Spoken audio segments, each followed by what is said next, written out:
51장에서 53장까지를 진행하겠습니다. 51장은 다윗 개인의 바세바와 간음하고 또 우리아를 죽인 죄에 대한 그 고백, 거기서부터 회복되기 위한 강구인데, 실질적으로 후반부에는 이스라엘의 회복과도 연관이 되는 것입니다.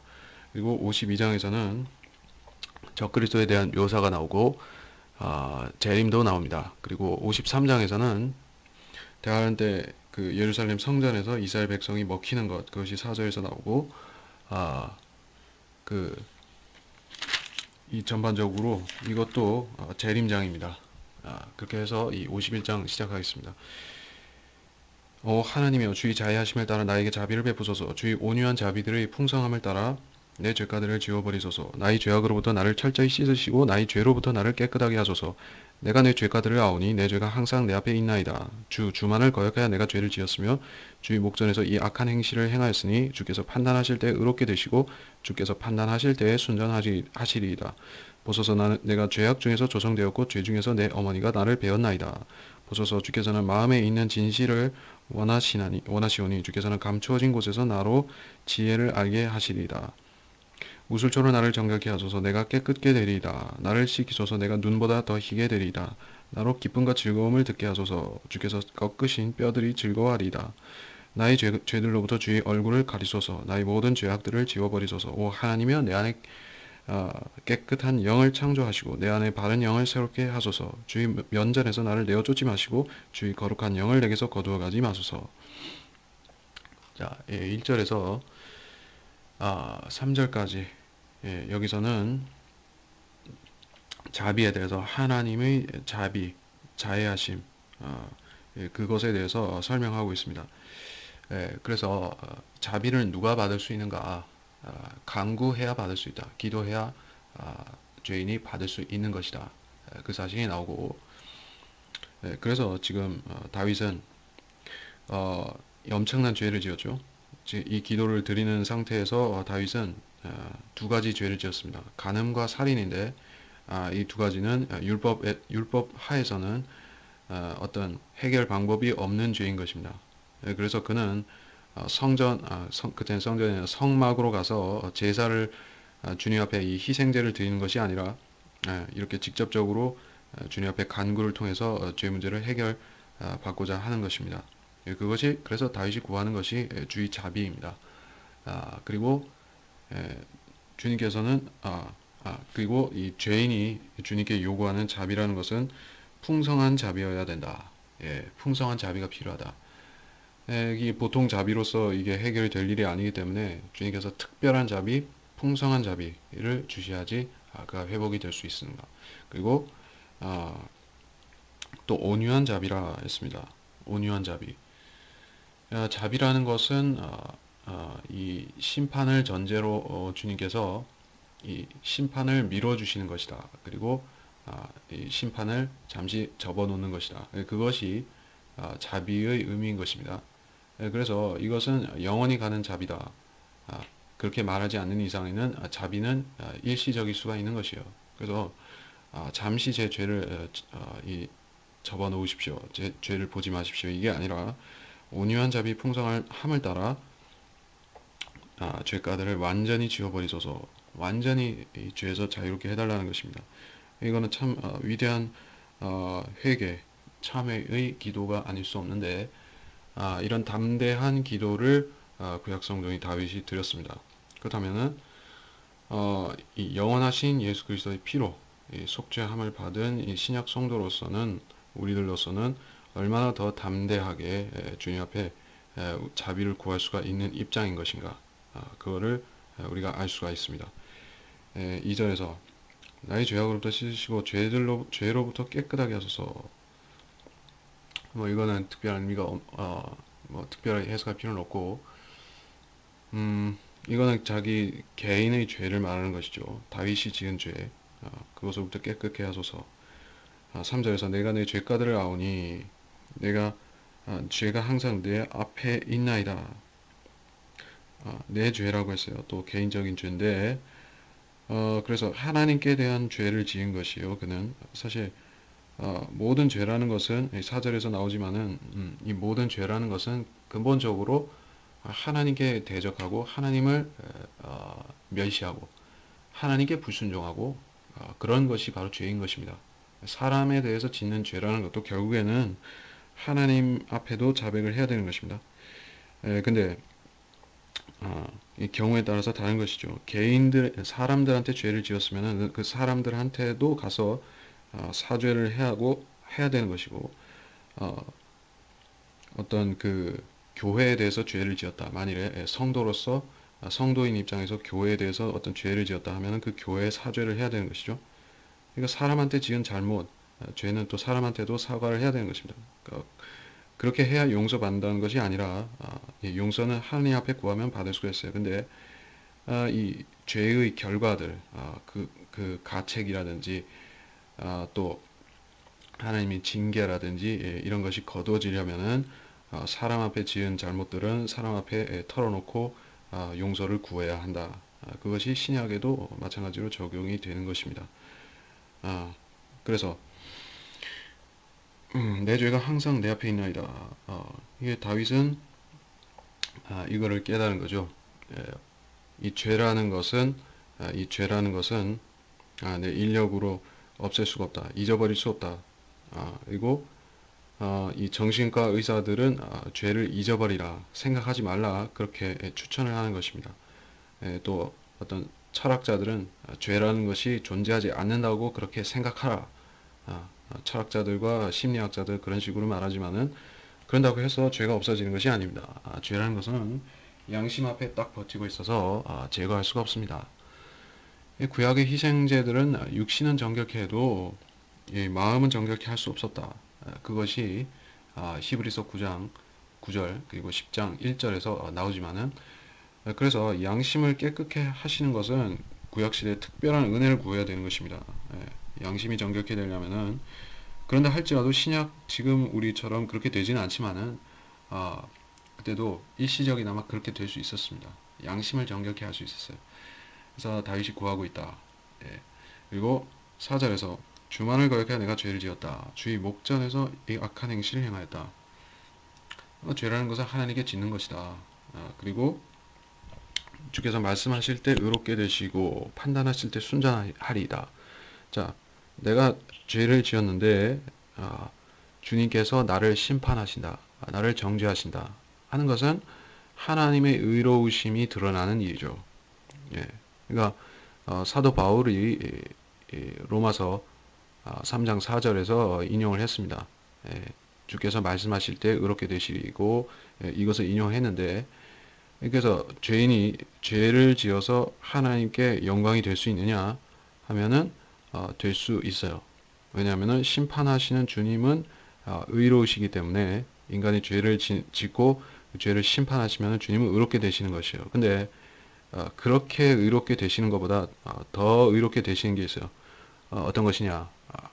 죄인이 죄를 버리고 바른 행실을 통해서 하나님을 영화롭게 한다 하는 것을 주님께서 더 기뻐하시는 그런 영화로우심인 것입니다. 그렇게 주님께서는 요구를 하시는 것이에요. 자, 5절에서 내가 죄악 중에서 조성되었다. 이 사람의 본질이 무엇인가? 죄 안에서 태어난 것이요. 죄인으로 태어났다. 이미 불경하고 불결하며 이 속, 마음과 육신과 이 전체 영혼, 몸이죠. 정결함이 없는 것이다. 그래서 그러한 죄인이 또 죄인을 낳는다. 죄인을 재생산한다 하면은 그 아담의 씨는 계속해서 죄를 유전하는 것입니다.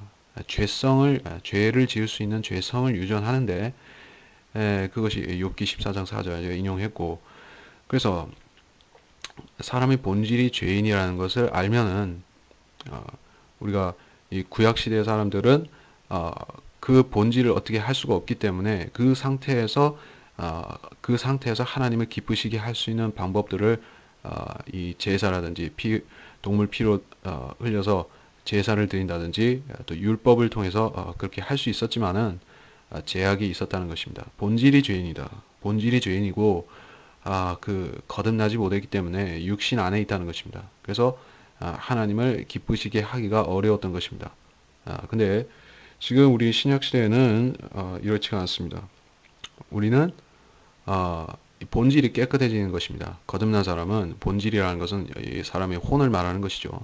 혼이 정결케 된다. 그러면은 하나님께서는 이 우리의 육신을 보신다면은 불쾌하실 것들이 남아 있는 것입니다. 왜냐하면 우리 육신에는 육신 자체는 온전치 않고 여기 죄가 남아 있고 또 불순종하기도 하기 때문에 근데 우리 속사람 구원받은 속사람을 주님께서 보신다고 하면 그거는 주님께서 기뻐 받아주신다 그렇게 된 것입니다. 자, 그래서 하나님을 참으로 기쁘시게 하려면 사람은 반드시 거듭나야 한다. 요한복음 3장 3절에서 5절 말씀에 거듭나야지만 하나님을 기쁘시게 할 수 있는 것입니다.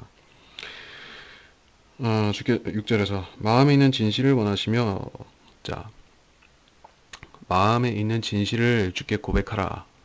이것이 회개의 초점이 이것입니다. 주님께서는 다른 것이 아니라 사람의 마음으로부터 모든 이 거듭남이라든지 또 그 회개라든지 모든 주님께서 받아주시는 일들은 사람의 마음에서 출발하는 것이에요. 육신으로 하는 것이 아니라 마음으로 하는 것입니다. 그래서 회개라는 것은 마음에 있는 진실을 주님께 고백하는 것이다. 진실이 무엇인가? 사람 마음의 진실은 복잡한 것이 아닙니다. 내가 죄인이라는 것이 하나의 진실이고 내가 죄를 짓고 있구나. 또 내가 죄와 사망으로 그렇게 묶여져 있구나. 내가 지옥에 가겠구나. 이것이 사람의 속에 있는 진실인 것이에요. 그 진실을 외면하지 않고 주님 옆에 고백하면 그것이 지혜가 되는 것입니다. 감추어진 곳은 사람 마음이죠. 10길 물속은 알아도 한 길 사람 마음속은 모르지만 주님께서는 아시고 또 그래서 그 감추어진 곳을 주님 앞에 드러내면 주님께서는 그 사람이 거듭나면 그에게 지혜를 주시는 것입니다.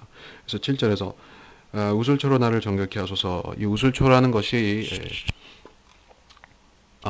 문둥병에서 정결케 되는 것과 관련된 이 풀인 것입니다. 이것은 죄와 연관된 그 질병, 문둥병의 치유로서 등장했는데, 그래서 이건 육신을 정결케 하는 것이죠. 여기서는 우슬초라는 것은 그리고 내가 눈보다 더 희게 되리다. 희게 된다 하는 것은 죄로부터 깨끗하게 된다는 그 말을 하는 것이죠. 이사야서 1장 18절에 보면 이제 오라 우리가 서로 변론하자. 너희 죄들이 주홍 같을지라도 눈같이 희게 될 것이요. 자, 이 말이 나오죠. 우리가 부활하면 또 천사처럼 되잖아요. 하늘에 있는 천사들처럼 되면 그때는 사람이 지금처럼 똑같이 보이지 않는 것이죠. 천사처럼 되면은 희게 보이겠죠. 그리고 또 흰 옷도 입고 자, 그래서 8절에서 꺾으신 뼈들이 나오는데 이건 실제 다윗이 무슨 뼈가 부러져서 그런 건 아니죠.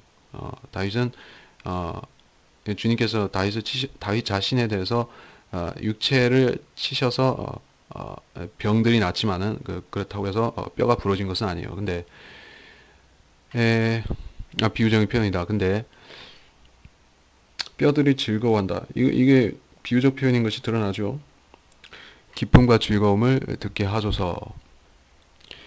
어떤 기쁨과 즐거움인가?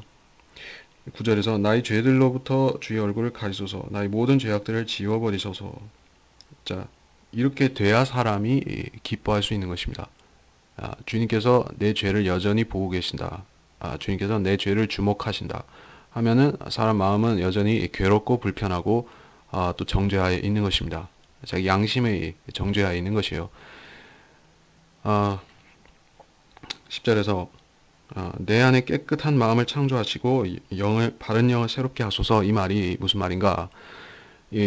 다윗 자신의 영을 말하는 게 맞습니다. 성령을 말씀하는 것은 아니고 사람 자신의 자원하는 사람 자신의 영이다. 바른 영이다 했습니다. 그래서 이것은 사람의 깨끗한 마음과 관련된 그런 속 상태를 말하는 것이다. 근데 구약시대 사람들이 영이 죽어 있었다. 우리가 얘기를 하는데 거듭나지 못했죠. 그러면 죽은 영인데 그럼에도 불구하고 그들이 그 상태에서 바른 영으로 주님을 섬길 수가 있었다. 예, 구약 시대 기준으로 말하자면 그 바른 영이라는 것은 바른 마음과 같은 것이에요. 예, 깨끗한 마음. 잠언 6장 25절. 그래서 하나님께서 죄의식과 양심의 가책에서 구해주신 그러한 사람의 영이다 하는 것입니다.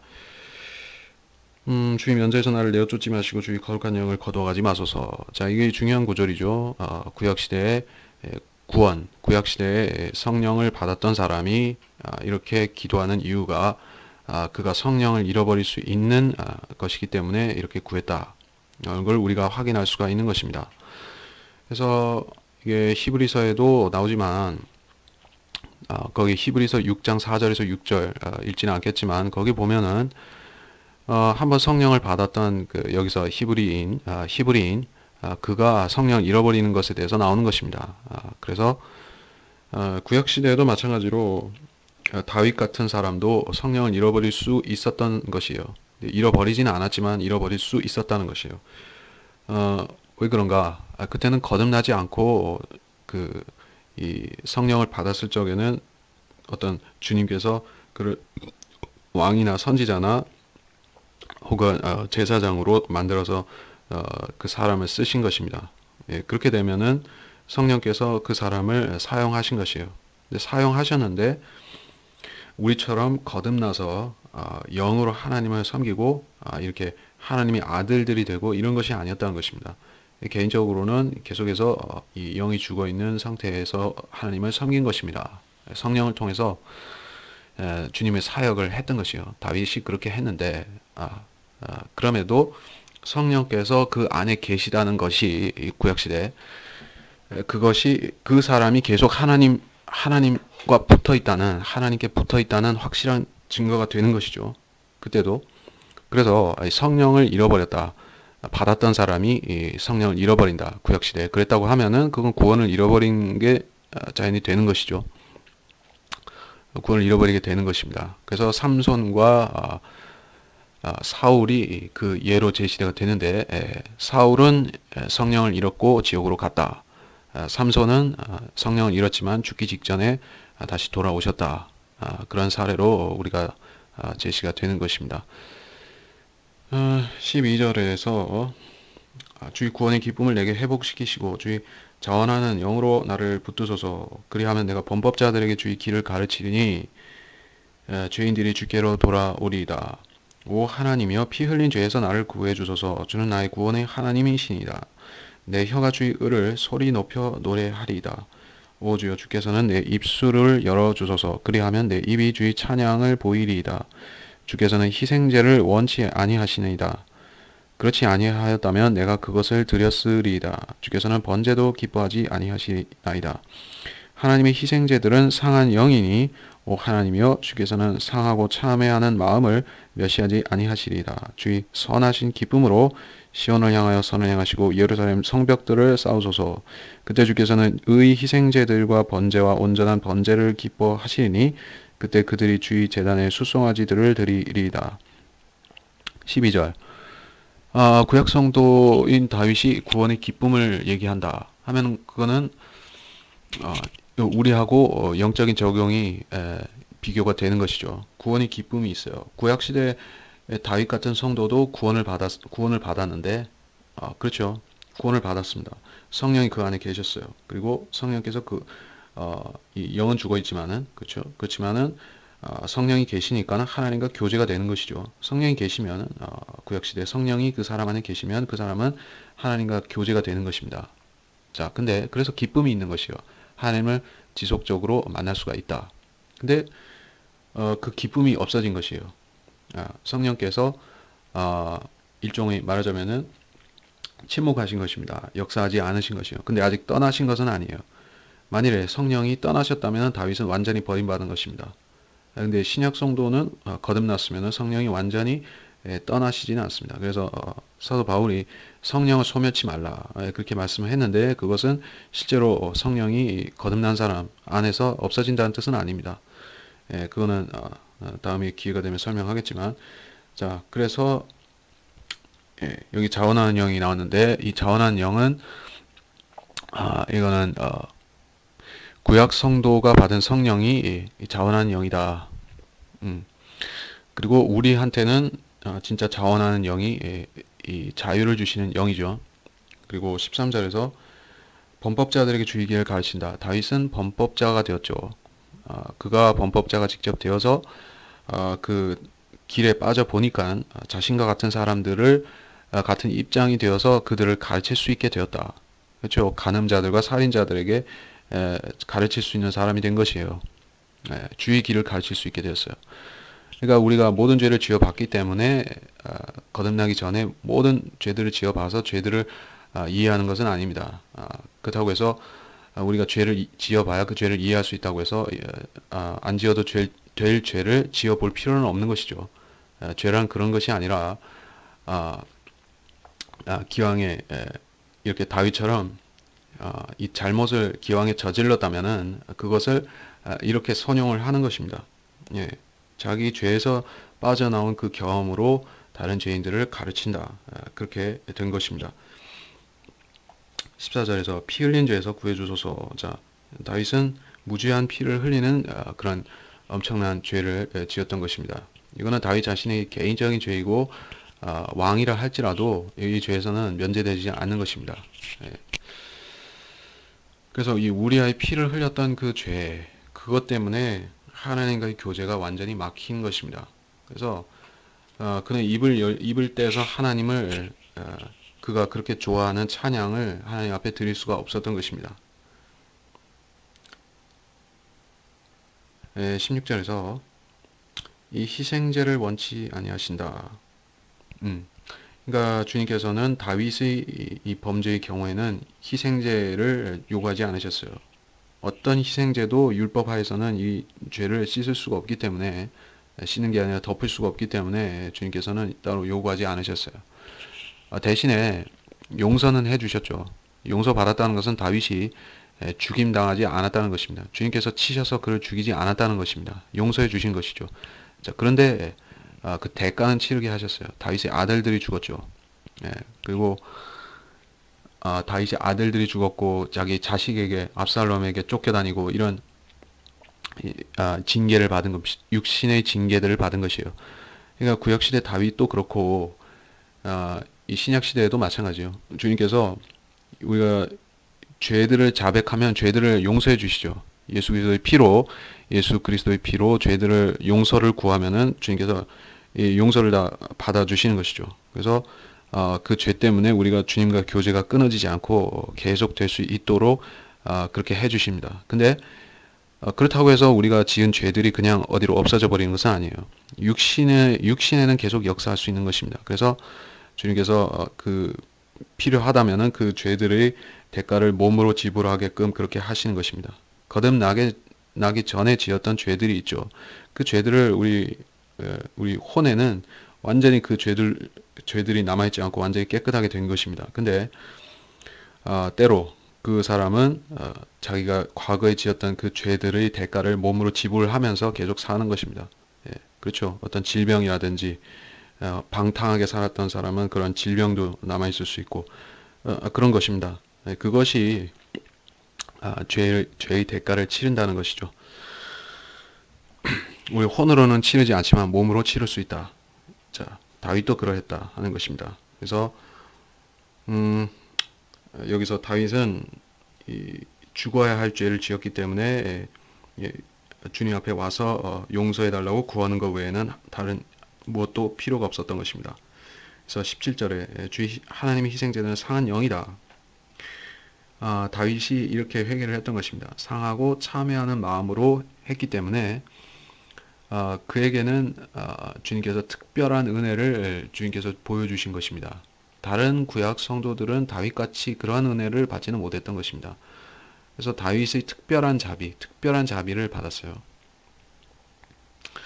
그래서 18절에 여기서 갑자기 이 시온이 나오고 예루살렘 성벽이 나옵니다. 그래서 이 다윗 개인의 이야기에서 그들 이스라엘로 바뀌었습니다.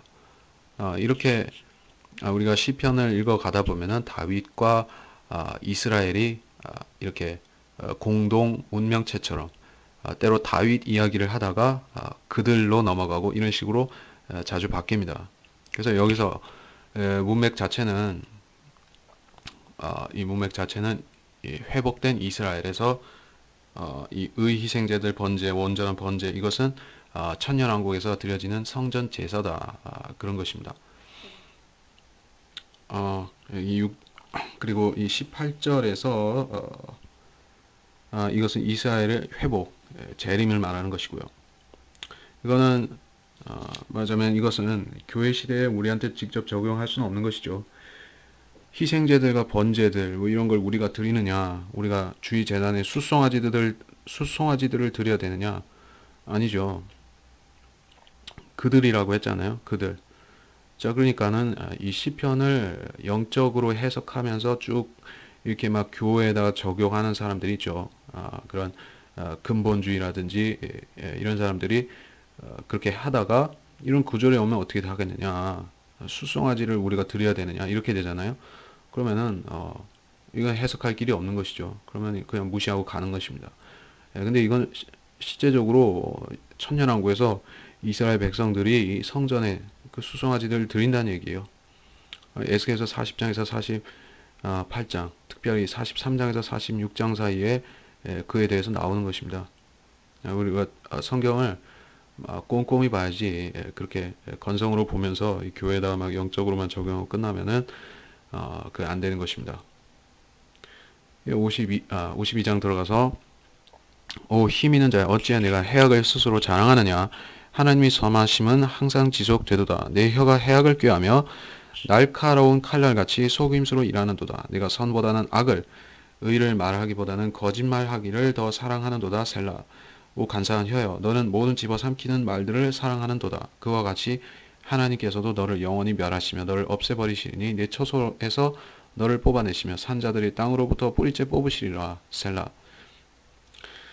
예, 힘 있는 자여 어떤 힘 있는 자인가 이거는 그 특정한 사람에 대한 것이죠.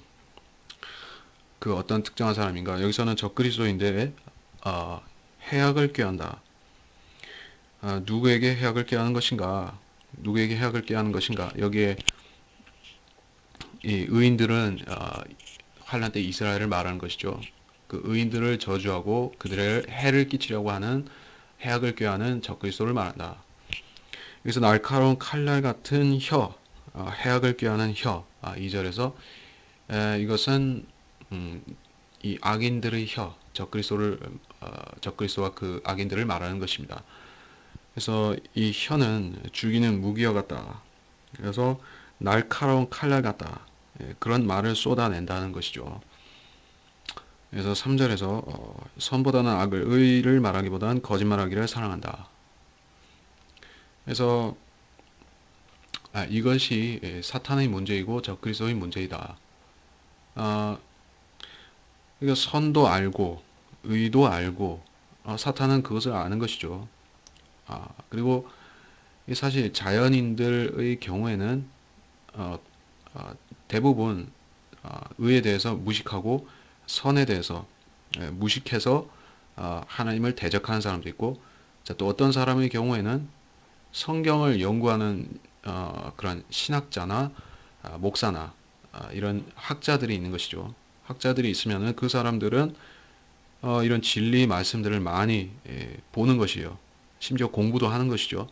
그러면서 진리에 순종해서 구원을 받지는 않는 것이에요. 그런 사람들은 어떻게 되느냐? 마치 이 사탄이 의를 알지만은 의에 순종하지 않듯이 그렇게 되는 것입니다. 그것이 바리새인 같은 종교인이 된다는 것인데 그렇게 되면 심각하게 저주를 받는 것입니다. 왜 지옥 아랫목으로 가는 것이요. 그렇게 되면은 차라리 성경을 모르고 죄를 짓다 지옥에 가는 것만도 못하게 되는 것입니다. 그래서 이런 자가 바로 적그리스도다. 3절에서 간사하냐 모든 것을 집어삼키는 말들을 사랑한다. 집어삼키는 그 말이 무엇이냐? 잠언 30장 14절을 인용을 했고 또 26장 21절에서 23절도 살펴봐야 할 것이고 그래서 이런 말을 하는 것이 바로 이스라엘을 집어삼키기를 원하고 파멸시키기를 원해서 그 계획을 말하는 것입니다. 간사하니여여.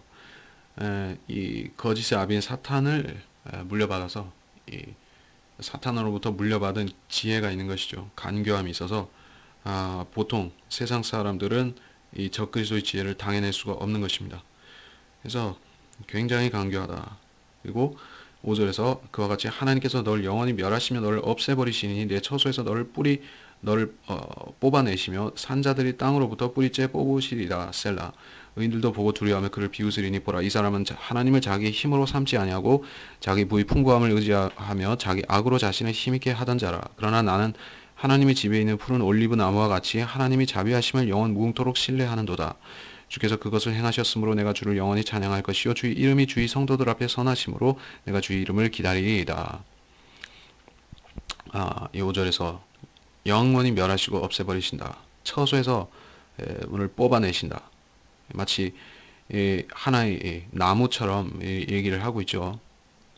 뭐 크리스마스 트리라든지 상수리 나무라든지 아세라도 심겨진 나무죠. 그런 식으로 이 우상들 중에 이 나무를 섬기는 게 많잖아요.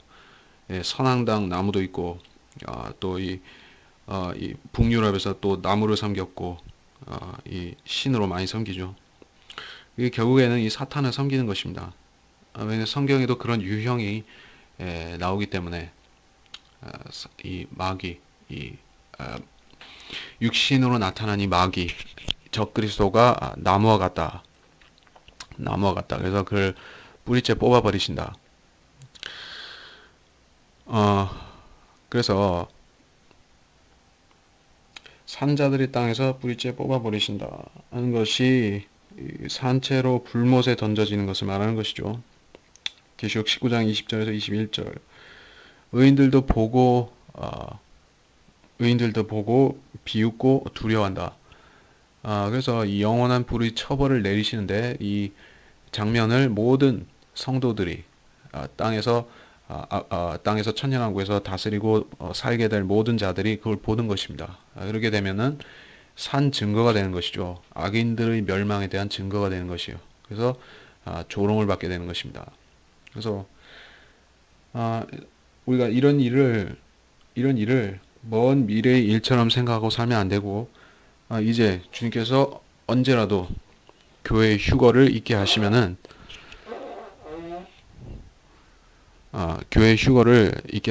그때 이런 일은 언제든 일어날 수 있는 것입니다. 7절에서 이 사람은 하나님을 자기 힘으로 삼지 아니하고 부의 풍부함을 의지했다. 모든 사람 부자들한테 적용이 가능하지만 대환란 때에도 특별히 그렇고 적그리스도가 이 물질의 풍성함이 심히 부유하게 되는 것입니다. 그래서 이 세상의 모든 재물들을 긁어 모아서 굉장히 부유하게 되는 것이요. 유대인들이 지금은 세상 부를 많이 차지하고 있지만은 그때 이 대환란 때가 되면은 적그리스도와 그를 따르는 자들이 이 세상 부귀 영화를 다 차지하고 누리는 것입니다.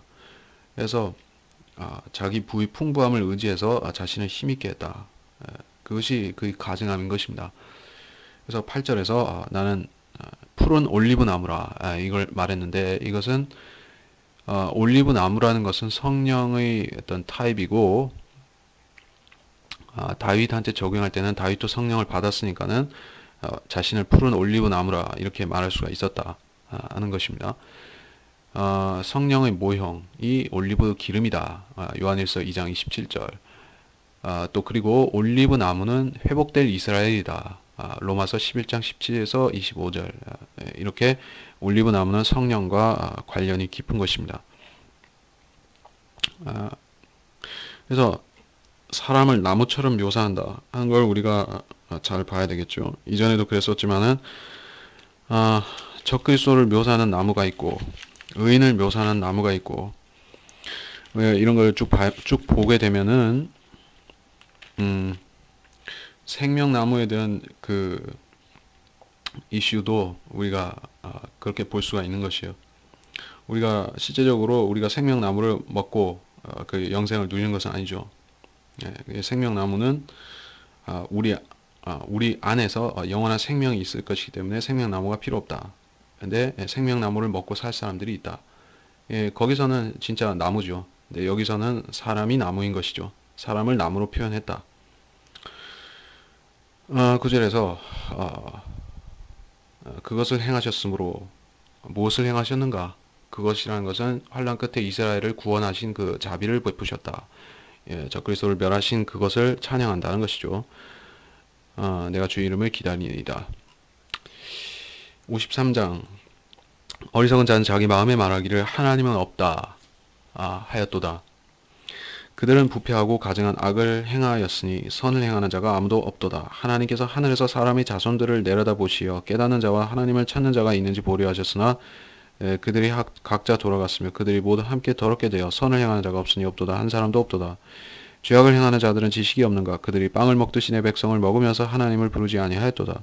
두려움이 없는 곳에서 그들이 크게 두려워하였으니 이는 하나님께서 너를 대항하여 진을 친 그의 뼈들을 흩으셨음이라. 내가 그들로 수치를 당하게 하였으니 이는 하나님께서 그들을 멸시하셨기 때문이라. 오 이스라엘의 구원이 시온에서 나온다면 하나님께서 자기 백성을 사로잡힘에서 데려오실 때 야곱이 즐거워하며 이스라엘이 기뻐하리로다. 이것이 53장은 적그리스도죠. 아까도 적그리스도가 나왔지만 여기도 적그리스도입니다. 그래서 어리석은 자는 계속해서 적그리스도를 얘기하는 것입니다. 어리석은 자요, 적그리스도는. 아까는 굉장히 속임수가 발달해 있고 거짓말을 잘하고 간사한 그런 굉장히 머리 회전이 빠른 사기꾼을 연상케 했는데 그런데 여기서는 어리석은 것이에요. 왜 어리석은가? 왜 적그리스도가 어리석은가? 하나님은 없다 하기 때문에 어리석은 것이에요. 이 무신론자의 문제가 무엇인가? 머리가 문제가 아니라 마음이 문제다. 그렇죠. 적그리스도도 머리가 문제고, 머리가 문제가 아니라 마음이 문제고, 이 세상 악인들, 하나님을 인정하지 않는 그러한 세상 악인들도 문제는 마음에 있는 것이에요. 어리석은 자가 분별력이 있다고 하면은 하나님이 계신다는 것을 알고 있는 것이요. 아무리 어리석은 자도 철학 무신론자라 할지라도 이 세상이 이렇게 우연이 될 수가 없는데 어딘가에 창조주 하나님이 계신다는 것은 알 수밖에 없는 것입니다. 근데 그 사람이 하나님을 인정하지 않는 이유는 하나님을 인정하면은 바로 자기가 문제가 있다는 것을 시인하는 꼴이 되는 것입니다. 그래서 이 거부를 하는 것이에요. 그게 어리석은 것이죠. 그래서 하나님은 없다. 이게 무신론자를 말하는데 그래서 그들은 어리석은 것이다. 그러면서 그들은 부패하고 가증한 악을 행한다. 선을 행하는 자가 없다. 아무도 없도다. 그래서 이 무신론자의 결말은 이렇게 되는 것입니다. 선을 행한 자가 없는 것이에요. 어떻게 선을 행할 수 있는가? 복음에 순종해야 선을 행할 수가 있죠. 복음을 거부하는데 선을 행할 수가 없습니다. 2절에서 하나님께서 하늘에서 사람의 자손들을 내려다보셨다. 하나님을 찾는 자가 있는지 보려고 하시는데 이거는 뭐 언제든 어떤 상황에서든 마찬가지지만 대환란 때도 특별히 그렇고 그래서 선을 행하는 자가 혹시 있으면은 그 사람은 환란 때 구원을 받는 것이죠. 깨닫는 자, 하나님을 찾는 자, 그러면서 선을 행하는 자가 되어야 되는 것이요. 환란 때는 그렇죠. 여기서 계속해서 깨닫는 것과 하나님을 찾는 것을 선을 행하는 것과 연관을 시키는 것입니다. 3절에서도 선을 행하는 자를 찾는 것이요. 결국에 환란 때 중요한 것은 믿음도 믿음이지만은 환란 때 더 중요한 것은 선을 행하는 것이 있어야 되는 것이요. 어떤 선을 행하는가? 어떤 선을 행해야 되는가? 그것은 야고보서를 보면 우리가 그것이 무엇인지를 알 수가 있습니다. 그것은 환란 때 가난한 사람들을 서로 도와주고 하는 것이 바로 선을 행하는 것이다. 자비를 그 고아와 과부들에게 자비를 베풀어야 된다. 환란 때 그것이 선을 행하는 것이에요. 근데 그게 거의 아무도 없도다 했는데 사실 뭐 있기야 있죠. 환란 때 그런 사람 소수의 환란 성도들이 있기는 한데 그래도 전체적으로 보면 완전히 폐역하고 타락하고 거의 끝이 된 것이에요. 환란 때는 지금과 같지 않은 것이죠. 지금과도 같지 않은 것이에요. 지금은 그리스도인들이지만은 그때는 완전히 그 그리스도인들은 없고 휴거되고 또 환란 성도들은 순교당하고 또 소수밖에 남지 않고 이런 식으로 아무도 없도다 이렇게 된 것입니다. 3절에서도 마찬가지로 그들이 각자 돌아갔다. 함께 더럽게 되어 선을 행하는 자가 없으니 한 사람도 없도다. 예, 이건 주님께서 오셔야만 되는 재림하셔야만 되는 그러한 당위성을 그 환란 때 환란 끝에 가면은 이렇게 마련이 된다는 것입니다. 주님께서 직접 오셔야만 이 문제를 해결하실 수 있게끔 오셔야만 해결되게끔 그렇게 상황이 만들어진 것입니다. 그래서 선을 행하는 사람이 한 명도 없다. 이거는 지금을 말하는 것이 아니라 환란 때를 말하는 것이다. 빵을 먹듯이 사람을 먹는다고 했죠. 4절에서 이거는 시긴을 말하는 것이다. 악인들이 이스라엘 백성을 핍박할 뿐만 아니라 그들을 죽여서 먹는 것이에요. 이게 아주 엄청난 이 구절인데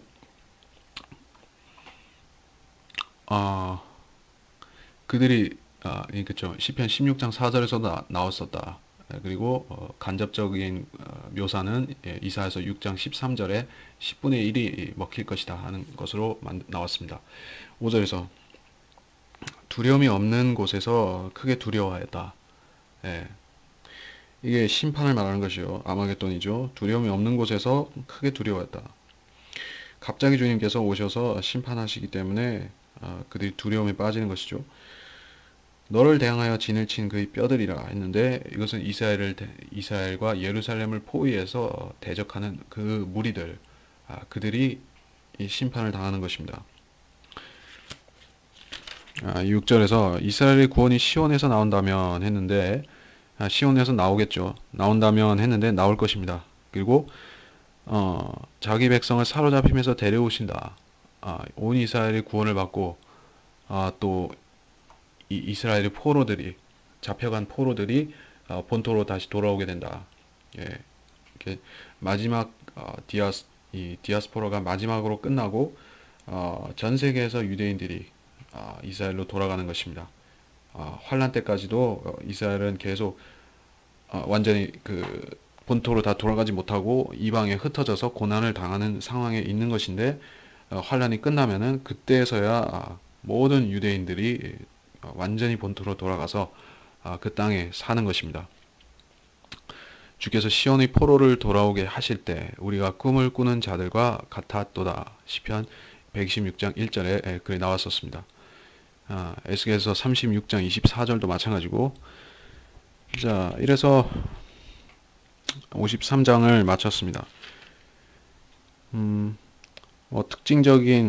특별히 언급할 것은 새로운 것은 없습니다. 근데 적그리스도에 대한 묘사는 이렇게 반복해서 계속 공부를 하고 조금씩 다른 측면도 나오고 그리고 이렇게 근데 기승전결은 대부분 유사하다는 걸 우리가 알 수가 있죠. 그리고 환란 때 그 악인과 악인들이 부자며 부유한 자들, 자기 부를 의지한다 이런 것들이 자꾸 나오니까 우리가 그 시대라는 것을 대략 알 수가 있는 것이죠. 어떤 시대라는 것을 우리가 알 수가 있고 이렇게 우리가 이 시편을 예언적으로 충실히 공부를 해 놓다 보면은 이 적그리스도의 정체에 대해서 그의 역사와 그의 묘사에 대해서 우리가 잘 알게 되는 것이고 결과적으로 그렇게 되면은 어떤 유익이 있는가 우리가 이 야고보서 같은 경우에 히브리서도 마찬가지입니다만은 특별히 이 야고보서 같은 경우에 우리가 본문을 착 보다 보면은 거기 전부 그런 얘기들이 나오죠. 부자들과 가난한 자들, 부자들은 심판받고 부자들은 나쁜 놈들이고 뭐 이런 식으로 나오잖아요. 그러면은 이런 백그라운드 지식 시편에서 이 부자와 가난한 자 이게 예언이라는 것을 우리가 모르는 상태에서 그렇게 그냥 척하고 그 야고보서를 봤다고 하면은 전혀 모를 수밖에 없는 것이죠. 그냥 영적인 걸로만 다 적용해서 우리가 이 재산을 다 포기해야지 우리가 구원을 받겠구나 이런 엉뚱한 소리나 하게 되는 것이죠. 근데 그게 아닌데 그러니까 이 시편이 중요한 것이다. 우리가 계속해서 반복하고 반복해서 공부할 그런 가치가 있는 그러한 교리들인 것입니다. 우리가 아, 이제까지 공부한 것도 그렇고 앞으로 할 때도 그런 거를 계속 상기하면서 공부를 해야 될 것입니다. 그럼 이번 시간을 마치겠습니다. 아, 하나님 아버지, 이번 시간을 통해서 우리는 우리 죄가들을 완전히 지워버리신 주님의 크신 은혜, 십자가에서 베푸신 그 은혜를 돌이켜 보았습니다. 주님께서는 다윗에게 주신 그 특별하고 크신 자비, 영원한 자비와 똑같은 자비를 우리한테 베푸셨는데, 질적으로나 양적인 면에서나 우리한테 베푸신 것들이 더 놀랍고 더 크기에 우리는 이 시편의 저자인 다윗보다도 주님 앞에 훨씬 감사를 드릴 수 있는 존재들입니다. 하나님 아버지, 우리의 찬양이, 우리의 감사가 바로 십자가에서 우리를 위해서 우리의 죄가들, 우리 죄들을 지워버리신 주님께 있다는 것을 우리가 시편을 공부하면서 상기하게 해주셔서 감사합니다. 그리고 52장, 53장에서는 적그리스도에 대해서 또 배웠습니다. 주님, 우리가 왜 악인에 대해서 알아야 되는가? 왜 적그리스도의 이 불쾌한 실체에 대해서 우리가 굳이 공부를 해야 되는가? 그것을 배우는 분들이 깨달아야 될 줄로 압니다. 우리는 이것을 공연히 공부하는 것이 아닙니다. 우리가 우리의 대적 마귀를 알아야지 마귀를 대적할 수 있는 것과 같이, 마귀와 싸울 수 있는 것과 같이 이 마귀를 모르고 적그리스도를 모르고 그 상태에서는 우리가 우리가 대항 자체를 할 수가 없는 것입니다. 우리가 죄의 종이 되지 않기 위해서 죄와 싸우듯이 또 우리가 마귀의 종이 되지 않기 위해서 또 마귀를 알고 우리의 적을 알고 또 우리가 영적인 싸움을 할 수가 있어야 될 줄로 압니다. 그렇게 이 공부를 하는 이유인 것을 이 듣는 분들이 알게 해주시고 또 지속적으로 공부해 나갈 수 있게 인도해 주시기를 원합니다. 감사드리오며 위대하신 주 예수 그리스도의 이름으로 기도했습니다. 아멘.